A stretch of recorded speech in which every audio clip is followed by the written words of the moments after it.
Hey, thanks for joining us as we walk through Scripture together. And today we're in a pretty familiar passage of Scripture. We're in Joshua 7 through 9, especially chapter 7. Most of us know the story, but whether you do or don't, hang with me because I want to show you some things that maybe you've missed in the past.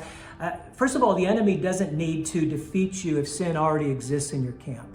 That's the story, that's the message in chapter 7. Israel has just experienced this incredible victory over Jericho. We talked about that yesterday. If you missed it, you can go back and watch that. But so they wipe out this huge army, and then they lose to this little bitty army.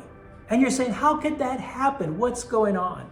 And what we find out is that this guy named Achan, he had hidden an idol in his tent, and no one knew about it except for him. And Joshua sends the men out, and they come back, and 36 men die as a result of one man's hidden sin.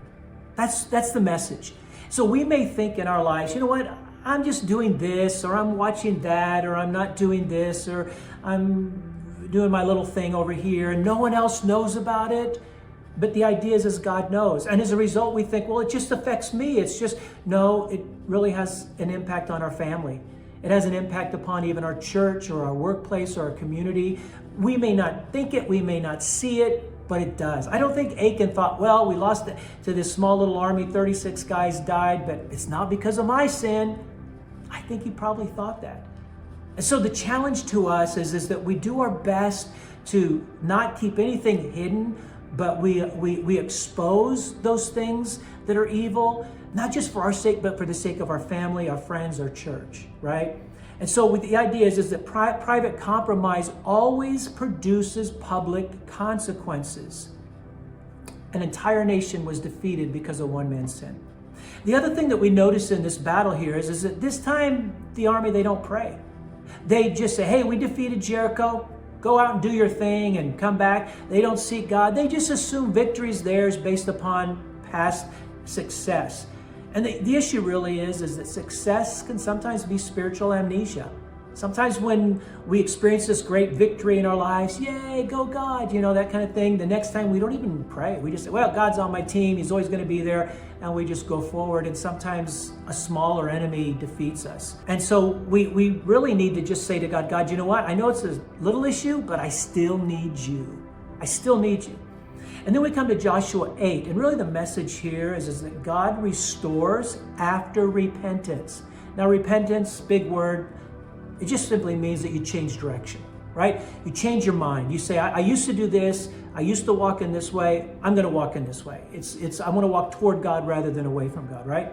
So after they find this hidden sin with Achan, right? God says to Joshua, hey, don't be afraid. Go back to the exact same battlefield, the exact same enemy that defeated you.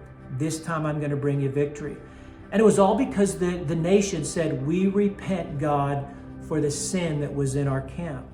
Same enemy, same battlefield, different outcome. Repentance opens the door to God's blessing. But really, this isn't even the best part of the video. So hang with me because I want to show you that sometimes we don't need a physical enemy to go and defeat, but sometimes the enemy walks right into our camp and we're not even aware of it. Remember that failure isn't final, right? Your worst mistake, your worst sin isn't your final chapter. It doesn't have to be. You don't have to let it be. But instead you can say, God, I repent. I turn from what I was doing and I walk with you. And then we come to Joshua 9. So remember, we had Jericho, we had Ai, this other smaller army. Now we've got this group called the Gibeonites, right? And they trick Israel by pretending they're from a far off country, and they even make their clothes all dirty and torn, and they get moldy bread. They want to try to convince Israel that they've traveled a long, long way and they're not going to hurt them and anything like that, because they'd heard about Jericho, they'd heard about Ai as well. And the Gibeonites, here's the thing, they didn't defeat Israel with swords. They didn't defeat them with an army, a much powerful army. They defeated them with deception. I want you to notice how the enemy works, right? You see, Israel, they looked for evidence. They did all the right things, but they forgot to ask God. God, are these our enemies? Are these our friends? They made a major decision without prayer first. And see, you got to understand that the enemy doesn't always attack. Sometimes he walks right into our camp pretending to be a partner, pretending to be with us, pretending to be an ally, pretending we're on your team, right? And when we don't use discernment, when we buy into the deceptions of the enemy, and very subtle. Notice the enemy tricked the Israelites. They did stuff with their clothes. They had the moldy bread. They did everything they could. And sometimes the enemy walks into our lives doing everything he's done to convince us, hey, we're on your team. And here's the thing, Israel fell for it. Because sometimes the enemy doesn't show up as a threat. He shows up as an opportunity, right? Hey, we'll be your slaves. We'll serve you. We'll do this.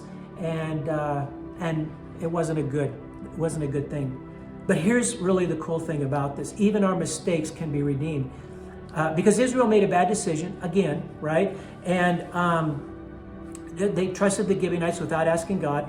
But instead of destroying them, the Gibeonites eventually became servants for Israel. So even through deception and failure on our part, God's mercy and plan is so much bigger. And maybe you've made some mistakes. Maybe you've done some bad things in your life. You know what? Repent, ask God to forgive you, and watch Him do something amazing in your life, not canceling out the plans that He has for you, but instead, God's still giving you big plans for the days ahead. So I don't know what mistakes you've made. I don't need to know. But God still has purpose for your life. And can I just say, don't give up. Trust God. Hey, if you've missed our video from yesterday, you can watch it. Be with us tomorrow because we got some good things as well. And if this has been helpful, share it with somebody. We'd appreciate it. Thanks so much.